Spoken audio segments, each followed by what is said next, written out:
welcome to Eye on Horror, the official podcast of iHorror.com.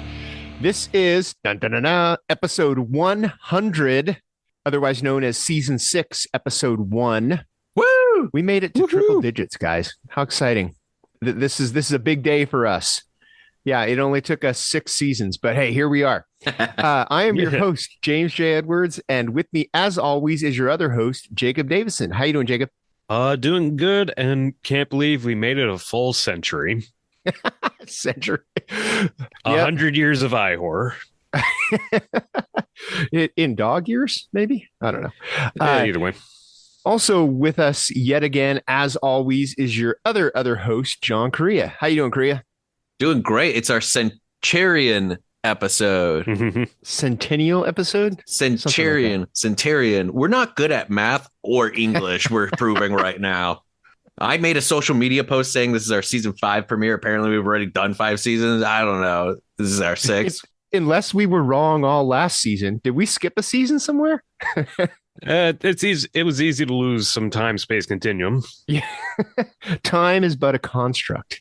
Time flies when you're having fun. Yeah, we haven't talked in a while. We took our little season hiatus, and we have a lot to talk about. So if you like the part of the show where we just kind of shoot the shit before we get to a topic, I think you're going to love today's episode because there's going to be a whole lot of that. And I want to start with something that's kind of old news by now, but I know all 3 of us have seen it. Megan. Oh, Megan. What did you guys think of Megan? Let me go first. I freaking love Megan. I had so much fun with Megan. And a lot of people are saying it's like Chucky or Annabelle. It's like, no, this is Deadly Friend. This is Craven's Deadly Friend, but updated with, it was, and sure, the ending is pretty much telegraphed in kind of the way that the ending of Aliens is telegraphed. Actually, exactly the way that the ending of Aliens is telegraphed. But, I just had so much fun. It's not real scary. It's just a fun throwback.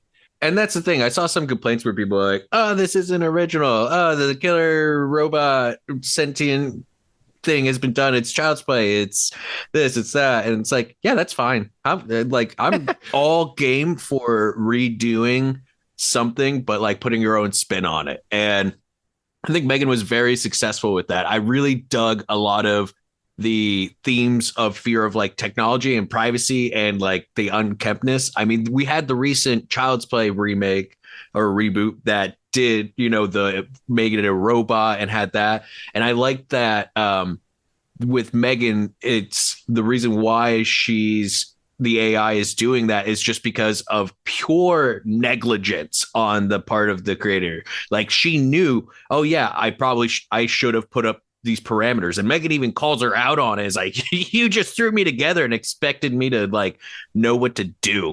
And here's your problem: this doll's set to evil.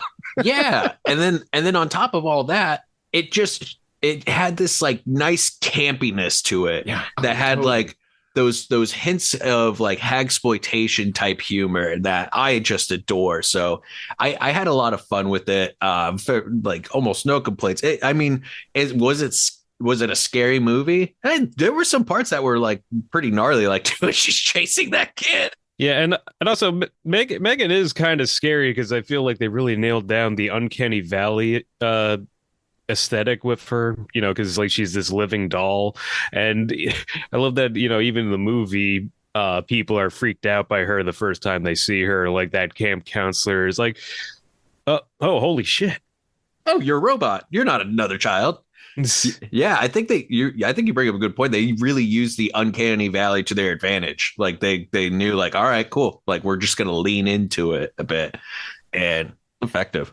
Yeah, and Megan also is just a compelling horror character because she has some pretty funny bits. Like I still can't get over, just like the creator scientist is saying, just how she killed all those people, and Megan literally says, "Oh, big whoop." And then the dance that's kind of gone viral. Yeah. No, that went on TikTok. It went viral. It went on TikTok. And then but when the scene came up, I recognized the hallway from all those bits.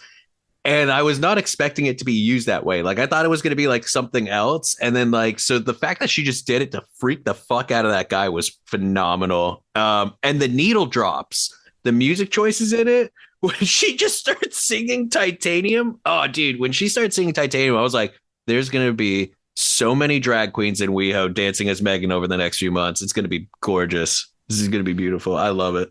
And she started playing Toy Soldiers at the end on the piano. Come on.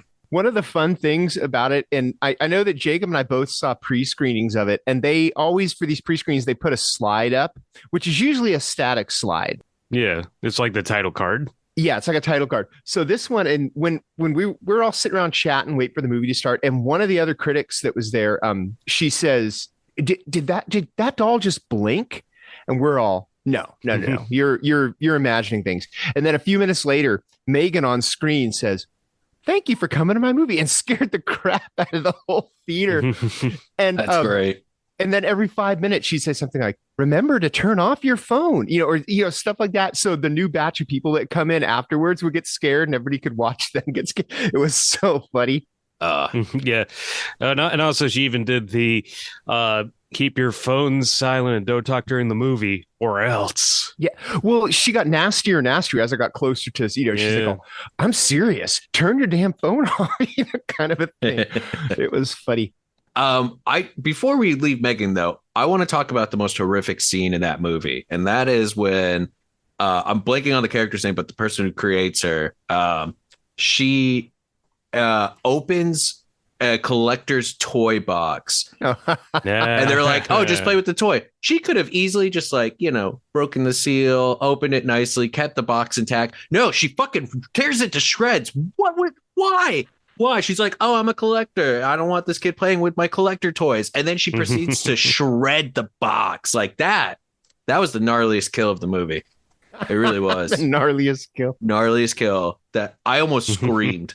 Another thing that we've all seen that I think we're going to have things to say about is Knock at the Cabin. Oh, yeah. Yeah, I just saw that one last night. I have made no bones about being a Shyamalan fan. I mean, everybody knows I'm a big Shyamalan fan. And here's my take on Knock the Cabin. I absolutely loved it until I didn't. And what that means is I was a little let down by the ending. I think it might be that I expect a little more from Shyamalan and his endings. And granted, this was based on a novel, so he may have been a little more true to the source material than it would have been if it had been an original story that he had written. But I as the movie's going on, I'm trying to be vague because I think movies are better if you don't know what's going on with them. I smell a minisode. Maybe. At the center of it, and I was talking with another critic before we went in who was trying to explain to me the center of it without spoiling anything, because I don't watch trailers really, unless it's one that everyone's talking about and I have to see it. But the way he explained it is there's this ethical dilemma similar to if you could go back and kill baby Hitler, would you? And then his wife took it a step further and she said, it's not even that. It's like, would you kill baby Hitler if he was in a room of 5 babies and you didn't know which one was baby Hitler, so you had to kill all 5 of them? And I'm like, okay, and after seeing the movie, it's not quite that drastic, but that is the ethical dilemma at the middle of it.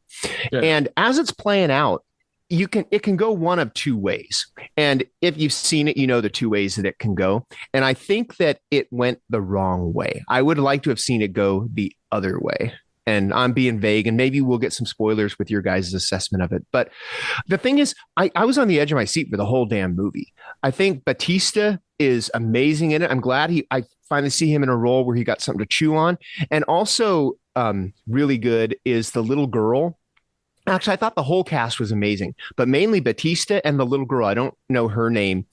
And more importantly, the way that they interact. Like the very first scene is where Batista meets the little girl, and that scene is just like so I mean, it's the perfect rope you in scene, because he knows why he's there and he's struggling with it. I don't know. Like I said, I loved it until the ending, and then I was kind of like, and I didn't hate the ending. I don't hate the movie. I really liked the movie, but I thought it should have gone another way.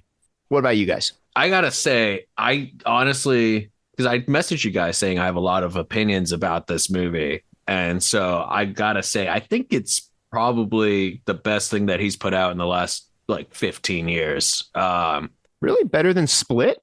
I like it. I kind of like it. Yeah, I think it's more Okay. solid than Split, mostly because I have issues with Split. No, the acting's phenomenal. I thought Batista was great. All the characters. It was an interesting take on the home invasion story because it was home invaders that were reluctant, but like needed to be there. Like they had a cause, they had a purpose of being there, but they were very reluctant about it. So much of the movie is just them trying to appeal on an emotional level for this family to make this decision. Yeah. Yeah, they're struggling with themselves and with the family that they're tormenting. Right. And I thought they did a really good job of because if you've seen the trailers, you know what the dilemma is. We're trying to avoid, talking about it too much in case you haven't seen anything. But there's this particular dilemma, and essentially the family kind of splits in half. There's the is this real, is this not? And I thought they made some really compelling points on whether or not. But one of the because the family that is being attacked is a same gender parents. They're both gay men, and I think that's my only real like critique of it, is that they do a really good job of showing that this family is full of love, that there's a lot of like thriving in it, that in the daughter has this great moment where in the very first scene with Batista where she's like, she says, oh yeah, Daddy Eric, Daddy Andrew, I have to do that to differentiate them so they know who I'm talking about. And he's like, oh, how does that feel? And she's like, it's good, except my guidance counselor says how great that is a bit too much. So I kind of get the feeling that it might not be, is how she's feeling. That she doesn't think it is. Yeah, that was a great line. There were so many great moments with that, but one of the things that there was so much thriving in showing the family. I was a little disappointed that one of the reasons why one of them is so doubtful that the dilemma is real is that it's based in trauma of him being attacked in Boston. I was a little disappointed with that, in that it was just like because some when it comes to portraying groups that have so much that have had so much trauma, have had so much, it's we're at a point where it's just almost too much. It's kind of like what Orange is the New Black, where it's just like every week it's another story of trauma, and we're not seeing stories of thriving. So I was just like, I understand why it was included, and I honestly don't know how you could cut it out, but I was just hoping that wasn't an element of it.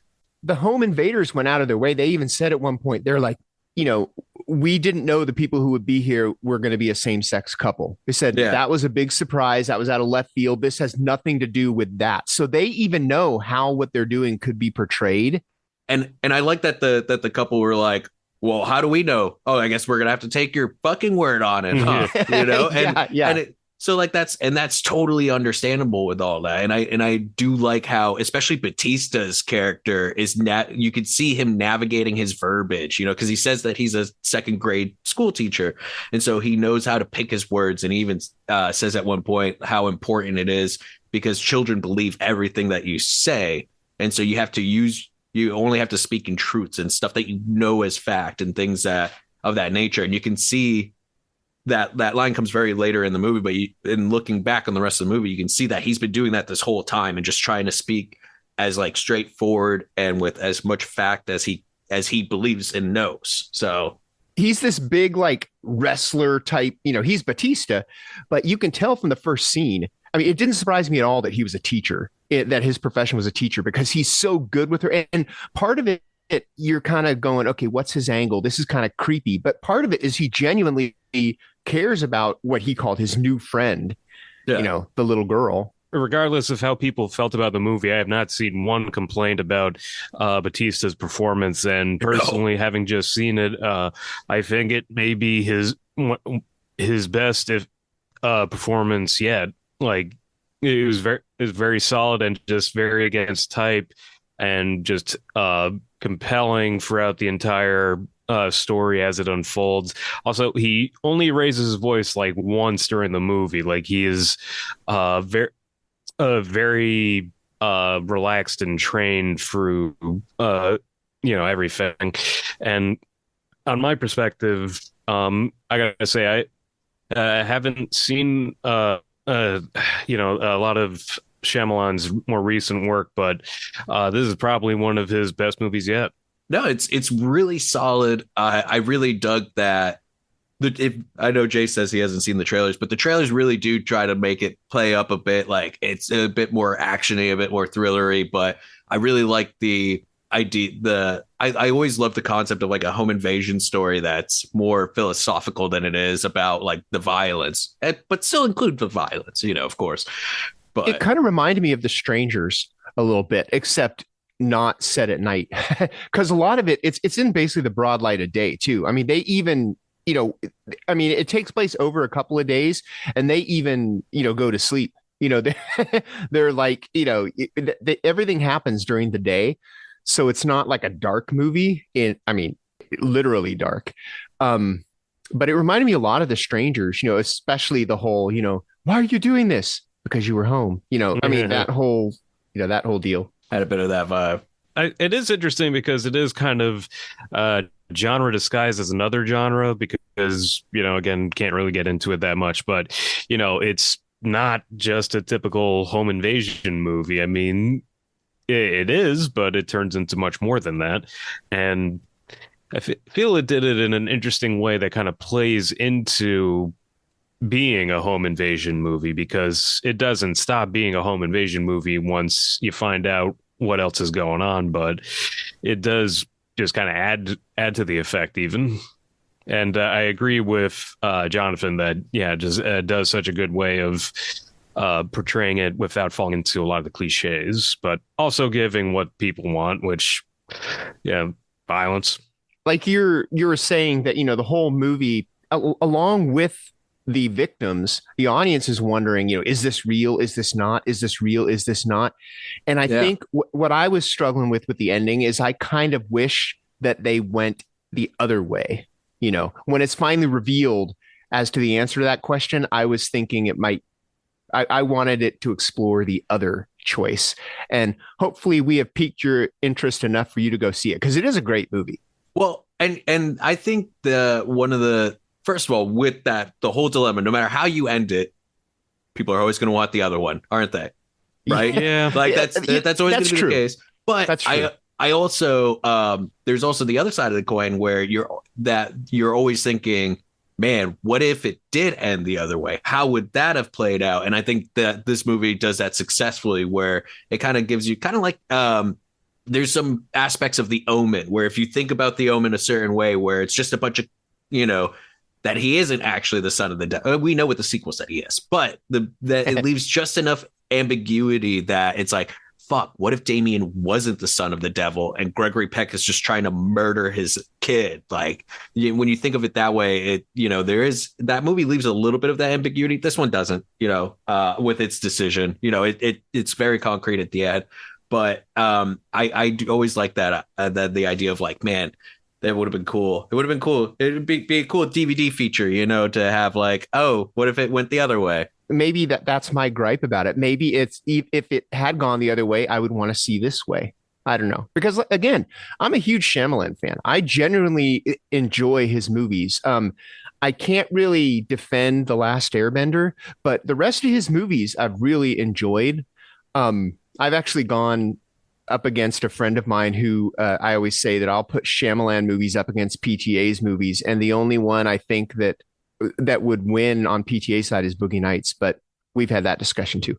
But yeah, maybe what you're saying is why maybe if it had gone the other way, I would have wanted to see the way that it had gone. Who knows? Let's move on to another big hit that the three of us have all seen. This one is kind of a viral hit. We've all watched Skinamarink. Skinamarink, a dinky doo. I didn't know that it was based on that song until Lindsay told me after we watched it.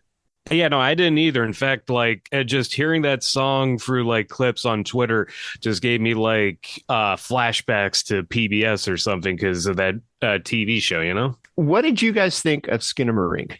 An endurance test. It very much is. Yeah. If you look up slow burn in the dictionary, it's the poster for Skinamarink.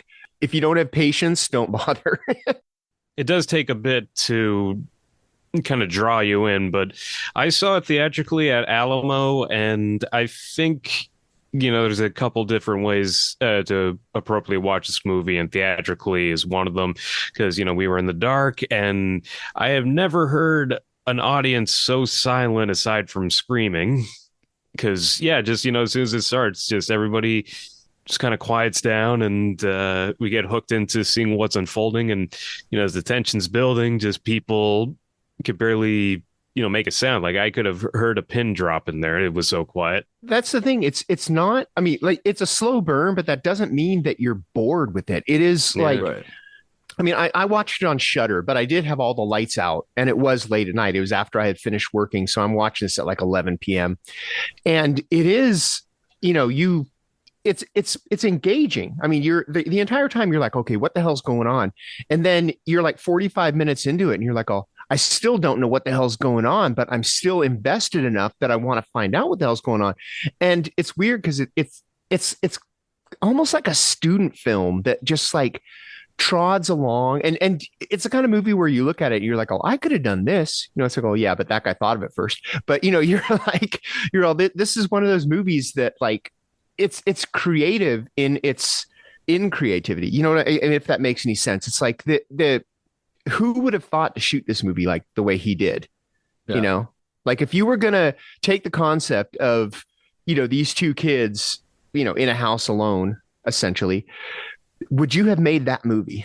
It's just I don't know. It's a fascinating. It's almost like an experiment, I would say. Oh, it's definitely experimental. I mean, and when I say that it's endurance, I realize I just shouted out some words with no context. It's a positive. I thought it was phenomenal. I was telling Lindsay that these aren't the type of films, these type of experimental films I don't really seek out too often, but I am always happy to experience them because it's different. It challenges me as a viewer, and it really is an endurance test because of the atmosphere it almost immediately builds, and there's not a lot of like peaks and valleys with it. It just kind of stays constant. So you're just constantly in the state of like, fuck, what's there? And it forces you to constantly look in the dark, to constantly look at these like the grains of like the film, and you're just always looking for something. Yeah, totally. And the thing is, I don't know if it was my imagination or if the filmmaker actually digitally manipulated the images,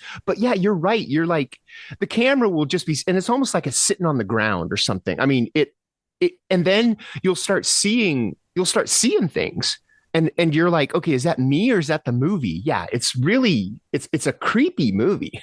I think you only see one face the entire movie. Like the entire movie is shot looking in corners. It's looking at objects in the thing. It's always a different angle than it's not shot how you would normally think a movie would be shot, and it doesn't play out like it. There's long takes where it's just sitting there, and then the camera moves to reveal nothing, but you hear a voice, and then it goes the other way. And yeah, there's just so many interesting choices. And I had this weird thought and sitting there, because when a new movie comes out, there's always that person like, when's the soundtrack going on vinyl? There's no fucking soundtrack to this. But Skinamarink would make for a fantastic haunted house album. You just put that entire fucking audio plate on a vinyl. Could you imagine that? Just like that playing in someone's house? I'd fucking jet. Also, those kids, wow, I would not have handled that long with whatever the fuck was going on. I would have been freaking out that first night. Would not be building Legos. That. About halfway through, I realized, I'm like, oh, you know what? This is what it feels like to be a kid and to be scared. Like it brings you back. You're like, okay, this is, that's what makes it scary, is the fact that it takes like childhood trauma. It's basically, Childhood Nightmare, the movie, is. Yeah, no, I think just rewatching it reawoken some kind of kinder trauma of, like waking up before everybody else and watching TV by myself in the dark and seeing weird shit. I don't know what to put into context, and just getting freaked out by the dark. Like, it just really kind of unlocked those memories, and just kind of has that style that really brings you back like that. It is kind of creepy how how nightmarish it is for people.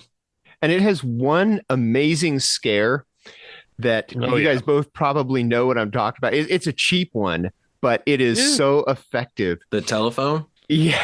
Yeah, I feel that made the confident in audience saying that and not scream. spoiling it because there's a bunch of telephone stuff. But yeah, No, there's a bunch of television, but yeah, no, that got me. It was so funny because, like, yeah, That got me because we tried watching it the other night, and because of my work days and stuff, I fell asleep. Never a sign of quality, me falling asleep during a movie, by the way, for people out there. Oh, you fell asleep in a bad movie? No, that's not a factor. I'm just a sleepy boy. So I woke up super early for work the next day, yesterday, and so I was watching it in the dark at like 5:30 in the morning. And when that bit happened, I fucking jumped in my office chair. Was just like, oh shit, okay, yep, you bastards, you got me. But yeah, I really enjoy how much of that film is up to interpretation. But there were like some really concrete themes there, playing with kinder trauma, playing with themes of the house is supposed to be a safe space for children, and this isn't. So there were hints and themes of abuse in there, of like or even divorce, and that effect on children and them trying to create that space. But yeah, I mean, who hasn't been like a kid up late and you're trying to be quiet, trying to not wake your parents, and so you have the lights off, or you have the TV very low, or you're trying to play with your toys very quietly, and you're just like listening for sounds like, oh no, if I woke them up they're going to be upset, or even just like, what was that sound, in the over there. And you start seeing things in the dark corner, you start hearing things in the absence of sound. And I thought that movie was phenomenal in playing with that. Would I watch it again? I not for time, probably, because again, it is an endurance test. But I didn't see it in theaters. I waited for the Shudder for the sheer fact that I knew it was going to be a quiet movie, and the last thing I wanted was to be watching it and hearing fucking, Dom and all the Fast and Furious people next door, or whatever big action film, or Avatar coming from the theater next door ruining it. But that was just me. Yeah, again, I was fortunate, and I think that's why Alamo was such a great choice, because they're very careful about noise control. Because that the audience I saw with just got dead quiet while we were watching, and they were just as enthralled as I was. So it was a pretty good experience. Have either of you guys seen Sick? No. Is that Kevin Williamson? Yeah, the Kevin Williamson one. It's on Peacock. Yeah, I was going to say it might be on Hulu, but yeah, I guess Peacock. It is basically, it's about these two girls who quarantine hits, and they have to, lockdown hits, and they have to quarantine. So they go out to this cabin to quarantine, and then it just becomes a slasher from there. And the motives of the slasher are, they're well defined by the time you get to the end, but it's pretty much a typical slasher movie. It doesn't have a super high body count, but it leans real hard into the whole mask up, vaxing. It leans hard into the COVID thing, which is probably why it's called Sick. I mean, you could have made this movie, and it could have been called Summer at the Lake or whatever, but I mean, it's okay. I'm not loving it as much as everyone else, because I think I've seen so many slashers that there was really nothing new about this one, except the fact that it was set in COVID times. But, Are we over COVID movies? I'm not. I mean, if they're done, question. the problem with them is, and actually at this point, 3 years in, maybe this isn't a problem.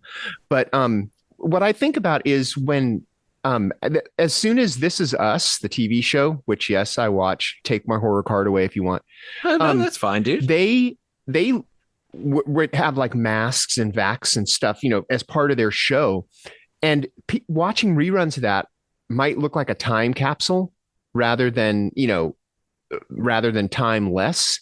But now that it looks like, COVID may be here to stay, maybe it's not going to look as dated as I think it is. I just feel, because like I was interested in seeing Sick, but you guys know me. I've been working as a COVID admin in film and television for the last few years, and definitely for me, it was just like, I don't want to spend my off time thinking about work. And like the second it's mentioned, suddenly it's in the head of just like, you're not, and then I get upset about the character's not practicing good protocols or whatever, stuff like that. And I understand that it's definitely a big part of the ethos. It's definitely a big part of like what's going on, and understandable. But like also, I think I'm just exhausted from all of it, and it's more so just that whole time of it not being addressed, and then like it being addressed, not being addressed well. I mean, In the Earth was phenomenal. I think that's the best movie about COVID to come out during COVID. But I mean, I think Host is. Yeah, I liked Host, but I liked the thing about more. Sick. It's funny because at one point the girl is running from the slasher guy, and she finds a car, and she goes to the girl. She goes, let me in. And the woman driving the car is like, "Where's your mask? Where's your mask?" And she won't rescue her without a mask. It's kind of, I thought that was kind of funny. I'm like, oh yeah. Yeah. I mean, I do want to check it out. I just, I haven't had the chance to watch it on Peacock. And in terms of COVID movies, I feel like it's still something that, of course the pandemic is still something people are grappling with. I just mean, especially because, that this movie is set during like the early parts of the COVID pandemic, and I feel like we're still reckoning with what happened in 2020. So I feel like if anything, like the arts are kind of the unconscious of pop culture. So I feel like we'll be seeing more kind of period pieces set during that time as we still kind of deal with everything that happened since. I think filmmakers are getting more creative with it because, like we mentioned Host, but also Skinamarink was probably a product of that kind of filmmaking as well, where, you basically, you can use a single location and a single camera to do this kind of a thing. But, like Dash Cam was another, I think they're getting more creative with how they make movies because they have to, in order to get your movie made. And also Pearl kind of dealt with it too, since it was set during the 1910s flu pandemic and was made during pandemic quarantine in New Zealand. The whole reason Pearl exists is because of quarantine, because Mia Goth and Ty West were like, let's write a movie. Which, don't get me wrong, I'm not against like the like technical sides of like things getting made or how they're getting made because of it, or even just like a film being used as a way to process what's been happening with COVID. I think it's more just the gimmick of it. And I think that's why I haven't watched Sick yet, is it felt like exactly like, oh, it's a slasher, but it takes place during COVID. And it's just like, rather than it being a process, it's just, I think I'm over the gimmick of it, because remember how we had like Songbird, or even that like heist movie with Anne Hathaway where it's just like, oh, it's this, but during COVID.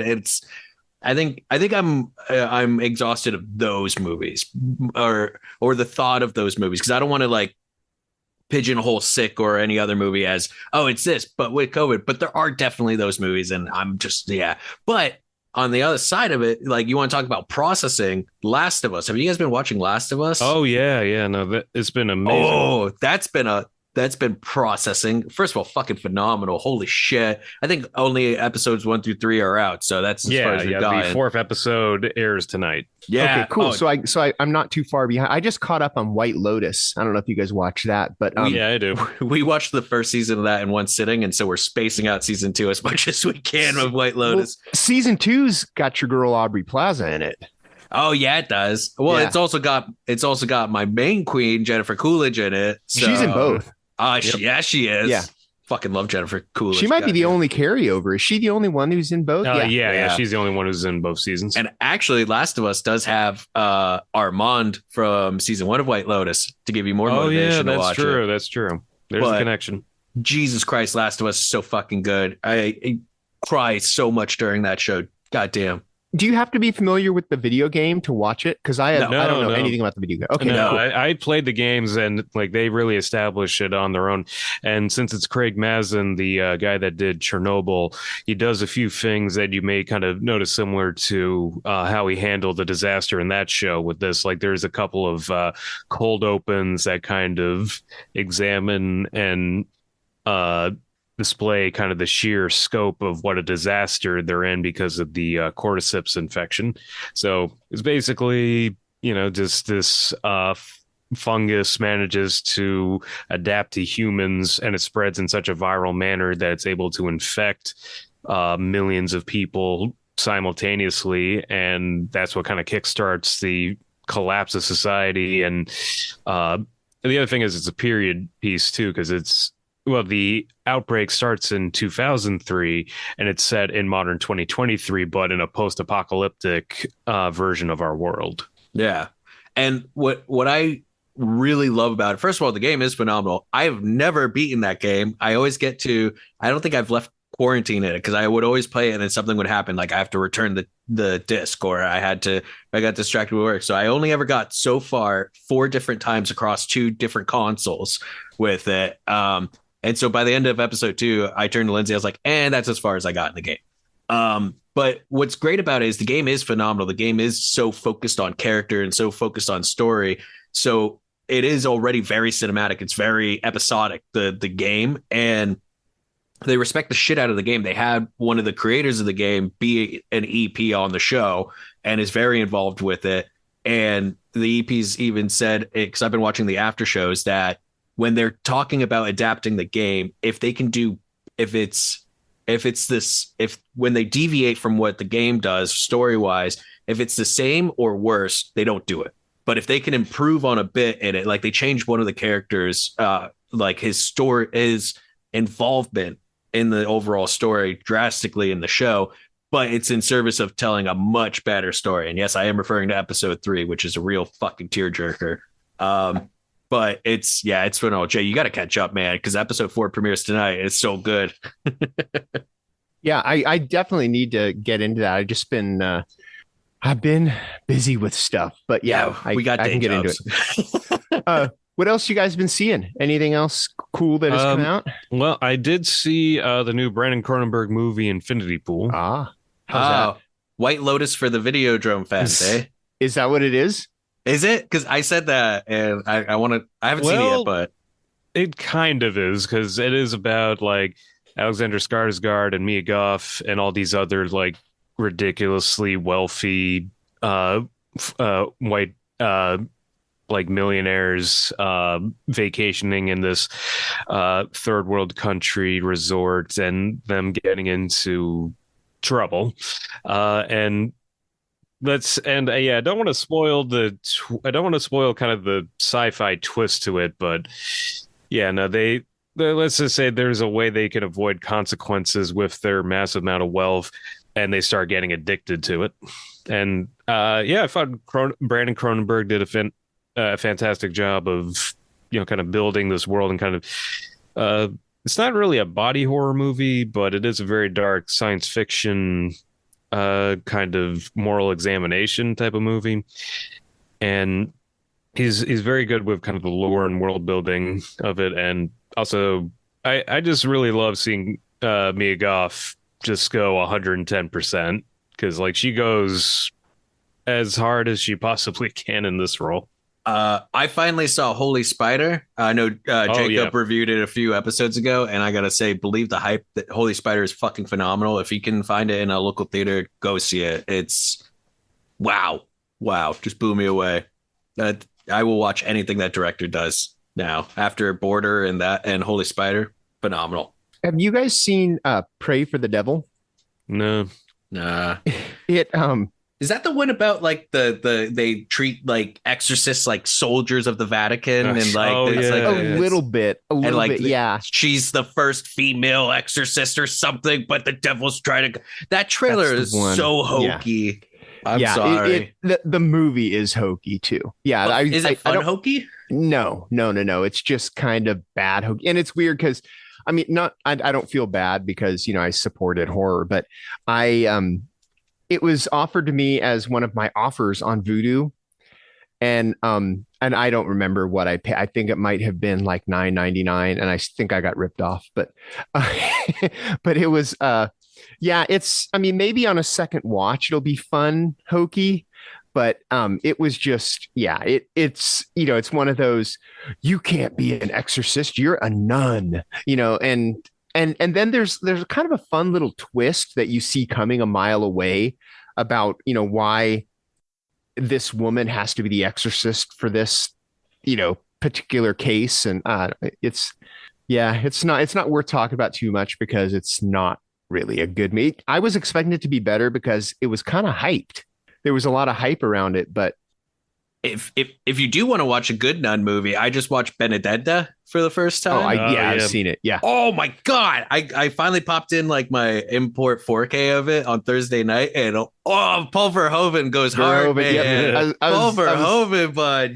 I was going to say, all you need to say about it is Verhoeven. Oh my God. You know, finally there was something that like would work as a double feature with The Devils. I think that's the highest compliment I can give that fucking movie. The greatest exploitation double feature of all time. Oh, yes. My goodness. Like, what a phenomenal performances, the cinematography in it, the writing, that's just phenomenal. The gesture that farts fire. And there's a part of there's the Jesus scenes. My goodness, it's blasphemous, but also not. It's what a feast. That film was a feast. And I gotta say, like, one of my favorite things was reading like little factoids, and like the original screenwriter put a lot of like themes about women and getting power and all this stuff, and like took out a lot of the lesbian aspects of it. And Paul Verhoeven put it right back in, and it was just like, yeah, there's a second title to that book, and it's called the Lesbian Nun of Italy or something like that. And he's like, and I'm not going to do that second title a disservice. And boy, did he not. Like, damn, like it's not horror, but like Benedetta, like if you're disappointed with your recent nun watchings, it's because you're not watching that movie. And in terms of recent releases, Jason Eisner's Kids vs. Aliens came out, and I saw it last year, but I was such a fan, I had to see it again, so I saw it at Alamo. And yeah, no, just really hoping Eisner gets more work, because he does such an amazing job of taking a concept and going as hard as he possibly can with it, because Hobo with a Shotgun was like the ultimate grindhouse throwback, and Kids vs. Aliens is the modern day Monster Squad with kids fighting some freaky ass fire in the sky aliens. Speaking of kids, did either of you guys see Spirit Halloween, the movie? No. This is basically it's what you think it is. It's a bunch of kids break into a Spirit Halloween store to like basically spend the night there. They're getting a little too old for trick-or-treating, so they want to like have some real fun, quote. So they break into this thing, and it's kind of a possession movie a little bit, because the spirit of the founder of the town or something like that, he basically jumps from item to item in the Spirit Halloween store, and it also can go into people. It's a pretty fun little movie. It's definitely made for kids. It's like a it's a Monster Squad kind of a thing. So if you're in the mood for that kind of thing, Spirit Halloween, the movie, it's pretty much exactly what you think it is. They made a movie about a Spirit Halloween store, but they found a good way to do it, because there are possessed skeletons and possessed monster dolls, and and it's silly fun. It's fun. Yeah. I mean, hey, more fun than Pray for the Devil. Fair enough. Hey, there is so much space for just silly fun movies, and anyone who says that is a mark against a movie, I will fight you in the parking lot. It's not quite as much fun as Megan, but what is? I mean, fair enough. It's a high bar. Yeah, Megan is a high bar. True. So with that, let's move on to, we're going to throw it back to our first episode ever with this episode 100. And this is timely because the Oscar nominees were announced, and there's no horror, not a single horror nominee. And it's kind of disappointing, because I thought for sure Mia Goth stood a chance. And also, but you would think that something like Nope would have gotten for visual effects, or I'm shocked that Bones and All. How did Bones and All not even get a nomination for adapted screenplay? I mean, that's like the miscongeniality of the Oscars. I mean, Nightcrawler got nominated for that, and that got snubbed and everything. But anyway, yeah, disappointing. It's all the more insulting because if you guys remember, like a month or two ago, the Academy shared on social media Mia Goth in Pearl, the shot. So it really fired everyone up, like, oh shit, is Mia going to get at least a nomination this year? And then nothing. So you did us dirty. But I mean, yeah, this is it felt right. it felt right, but it didn't feel good revisiting this topic for our 100th episode, because we did talk about this 5 full seasons ago, because this is our 6th one now.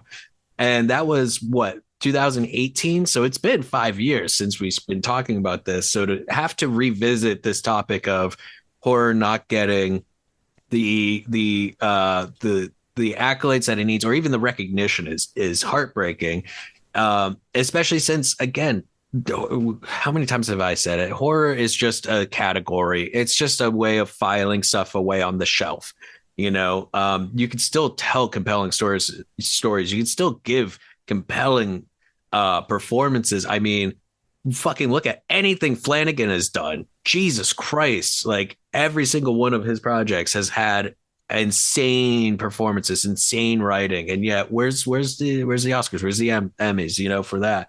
And then, this year, Mia Goth just we thought we were making headway. Yeah, Shape of Water had won the Best Picture. I mean, we thought we were making headway with it, but it's like, I mean, and there's all that controversy with Andrea Riseborough basically forcing her nomination. I mean, they're not going to rescind her nomination, but supposedly she broke some rules about contacting Academy members directly, and stuff like that.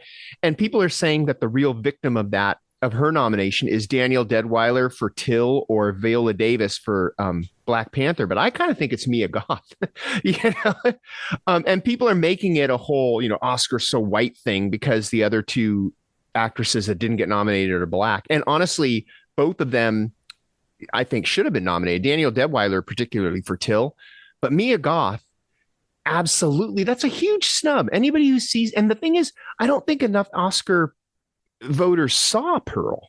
It's probably something that they just dismissed, a slasher movie, because Oscar voters have actually said that. They've said, oh no, I'm not going to even watch a horror movie. Well, and I think one of the big issues with the controversy of her getting the nomination using a grassroots campaign, because a lot of it was her friends were hosting screenings and getting people to watch it and doing, it was a real grassroots campaign. And what it really comes down to is who's got the money to pay for it. I mean, let's not forget that Dr. Dolittle, the original Dr. Dolittle, had like fucking 10 nominations, and that movie sucks. That's a terrible fucking movie. It did horribly at the box office, and it got that many nominations purely because the studios were pushing it. They were giving dinners, all that stuff. And that's what a lot of these nominations come from, is who can campaign the hardest with money, Well, that's the thing. It's not set up to be grassroots. It is set up like the rule she supposedly broke was contacting Academy members on her own rather than going through the Academy. Well, to get the Academy to contact them for you, I think it costs like $2,000. So basically, I think she skirted the rules to avoid paying the Academy, and she's got enough A-list friends that it got the word out. And that's what I think the Academy, that's the rule that I think that she broke, but they're not going to rescind her nomination. I mean, that would just be a PR nightmare because, as pissed off as some people are about the nominations, it'd be a worse black eye for them to say, yeah, no, we messed up and she's not nominated. And I haven't seen To Leslie. I don't think a lot of people have seen To Leslie. Well, maybe now they have because it got nominated. But I know that in either of my critic groups, they didn't send us screeners of it. No one I know saw it until she got her nomination. So it is an under the radar movie, or at least was an under the radar movie that no one had seen except for her A-list friends that hosted screenings, I guess. But also, like, even then, like, why not? Like, why? And that's the thing too, is that we see all these other award ceremonies, like, you have the Spirit Awards that focus more on these indie films, and Golden Globes, or even the Golden Globes is a bit more. They have a lot of their own issues too. But I mean, even so, like, you have to turn to other places in order to get these, because the Academy, you have the whole gatekeeping of just the money to campaign for it. But then on top of that, there's a certain mindset with a lot of voters where they're just like, nah, a lot of them don't even watch the nominees. Like, can't tell you how many times I've read articles where they're like, yeah, I just guessed which short looked the best, or which, short had the name attached to it. and it's so fucking ridiculous. And so many of these especially- decisions are so arbitrary. yeah. Especially things like shorts, like you said, that where, that quote don't matter as much. Documentary is probably another one where they're like, oh, I didn't watch all those. I just thought Fire of Love looked the best, which I'm trying to tell myself that's why Moonage Daydream and Goodnight Opie didn't get nommed. But it also leads to other categories that people, because everyone's thinking about best picture or the best actor, but like you can tell by the nominees and how things vote, like who's gonna get like best sound editing and stuff, because a lot of voters aren't paying attention to that when they're thinking of that category. They're just going, oh yeah, this was a really great movie overall, I'm just gonna check them on everything. The number of sound awards that Christopher Nolan's movies have won tells you that the Academy knows nothing about sound. Yeah. And this is coming from a sound guy. Yeah. And Mia Goth even acknowledged kind of the Academy's aversion to horror. Like, she'd been doing some interviews, and she even acknowledges it too, that there's kind of a stigma against horror in the entertainment industry, and especially among kind of the critics and tastemakers. And just the wildest thing, though, is that this was not always the case. Like, you look back in the history of the Academy and of Hollywood, like, horror was acknowledged and even won awards. Like, Dr. Jekyll and Mr. Hyde, the head actor Frederick March won Best Actor for that one when that came out. And a lot of stuff was also pre-Hays Code. So I think that, there was this kind of a changeover where, it's like, especially post Hays Code, like horror was really defanged and not acknowledged. So I feel like that's probably a factor. But even today, and there's amazing horror movies and performances in horror movies, but there's still this stigma. There's still this just, I don't know, aversion to horror by people because they consider themselves above it, or it doesn't fit that kind of mold. Even the ones that do get nominated, like currently, like Shape of Water, it was like subtle horror. I mean, it's a creature feature, but there's a bunch of other stuff involved that they had, to sneak it by. Silence of the Lambs, it's about not one but two serial killers, but they had to make it a psychological thriller in order to get it by. Did Sigourney Weaver get an Oscar nom for Aliens? I don't think so. Oh, okay. But that would have been the exception that proves the rule, though, because there's nothing subtle about Aliens. But it's just insane, and especially when you're thinking about obviously everyone's upset about Mia Goth, and rightfully so, but Nope really should have been nominated for a lot of technical awards as well. The technology and techniques that they did to pull off those shots of not just doing day for night, but like the lighting was insane, and the detail, but still keeping it dark on what they did. I'm feel really bad that I'm blanking on how they did it, because I watched a video on how they did it, but it was insane. Like, just seeing like the set and seeing like, holy shit, that's how you lit it. That's how you lit this huge space for these shots at night, and it's still very dark, but you can see everything. That's insane. Like, just thinking about it. Oh, and James, you were right. Sigourney Weaver was nominated for Best Actress for Aliens. I was going to say we were both looking it up. Yeah, she was nominated, which is a huge surprise because Aliens. I mean, but yeah, there you go. So that's the exception that proves the rule. But going back to it, I think one of it's an institution, right? It's the Academy. It's weird. It's like politics, man. There's just too much of the old way in the way of like seeing much progress, and it's weird because there's the sponsors, there's a television of it, there's the televised, there's so many factors on why it's just not working well anymore. And unless there's a complete overhaul, I think we're going to keep bitching about the Academy Awards for decades to come. Because I mean, I'm still forever pissed off that Do the Right Thing lost, and that was before I was born. I'll always be mad that There Will Be Blood didn't win everything. And so I think this temporary solution, or at least the thing that we can be doing as people who are pissed off at the Academy, is support other awards. You know, the Academy only has the prestige because we give it to it. So we need to participate and uplift other awards. I mean, we, of course, all love Fangoria Chainsaw Awards. It's, you know, one that's solely focused on our favorite genre, and they do awesome stuff. Their presentation last year was so much fun to watch and just as much fun to participate. And thank you, Alma, for having Jacob and I on set. We had a blast. Thanks, Alma.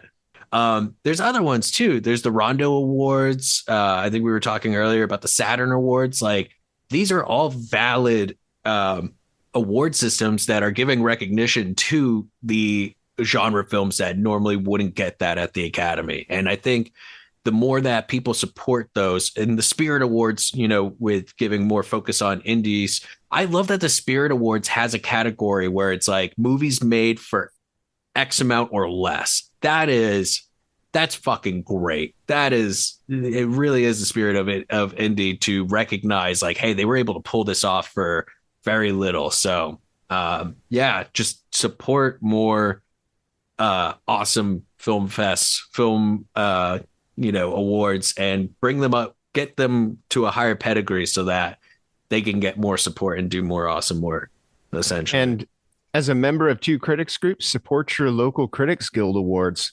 Yeah. Because you have more of a chance of getting, although I was unsuccessful in my bid to get Mia Goth a nom in the San Diego Film Critics Awards, because, and this kind of pissed me off, because the same guy that I was talking to at Knock at the Cabin, he didn't even watch Pearl before nominees. I'm like, oh, bro, killing me.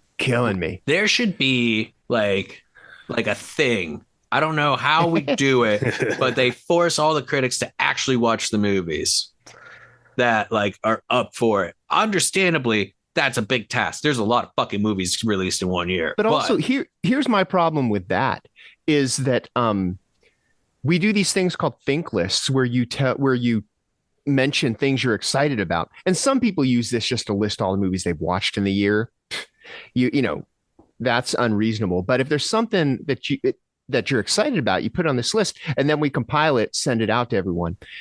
And Mia Goth showed up. Yeah, if it's mentioned by more than one person, we have the number of people it's mentioned that person's mentioned by. And Mia Goth had a bunch of people mention her. So everyone who hadn't seen it at that point should have gone and seen it. But sometimes they think, oh, a slasher. But we did nominate Danielle Deadweiler, so we did better than the Oscars. All right, let's call this one an episode. Before we go, let's look back on 100 episodes, and I'm kind of putting you guys on the spot. Uh-oh. So I'll go first. Boy. Favorite moment from the 100 episodes, and I think you guys know what mine is. Well, our interview with Charlie Clouser. I was about to say, have you mentioned how much you liked doing that interview? Not this episode. No, I just think it was. Honestly, I've wondered about Nine Inch Nails' Broken Equipment for like 30 years, and I finally got to ask a member of the band at that time about it. So what about you, Jacob? I'd have to say when we had Steven Kostanski on, both because it was fun to talk about Psycho Gorman, and it was fun to kind of do our tradition of surprising the guest with saying, and I'm blank. And that one was a particularly memorable instance. I don't know if we've actually talked about it on the podcast on how that keeps happening, but we do keep failing to mention the sign off to our guests. And it's kind of become a bit where like an unintentional bit where if you ever hear a guest question who they are at the end, or it sounds weird, it's because we forget to mention it and kind of put them on the spot at the end. Because that's what Steve Kostanski did. His was a question. He's like, I'm Steve Kostanski. What about you, Korea? To pick a single moment is really hard. It's like picking your favorite child, because I'm involved in the pre of these episodes so much. So I'm seeking out people or interacting with people who reach out to us, and I'm just always so happy when we get guests on and we click. So to pick a single moment is hard, because we've been so fortunate as a podcast to click with just about every single one of our guests. I can't think of one where we didn't have an awesome back and forth. And, this is a iHorror is our home, and they help, they pay for the bills to keep it up on the site. But everything else about this is just the four of us. It's the three hosts and Lindsay. Lindsay, our silent partner in this. And to see it pay off, and we feel it in the moment when we're talking with people, it's just so gratifying. We get no money for this. We put what we can, time and money into it, and it's really great feeling that. And I we don't always see interactions with people who listen. When we get those interactions, that's great too. But yeah, I mean, it's we've been doing this for 5 years now, and it doesn't feel like a job, and certainly feels more than a hobby. So. Yeah, to pick a single moment, it's.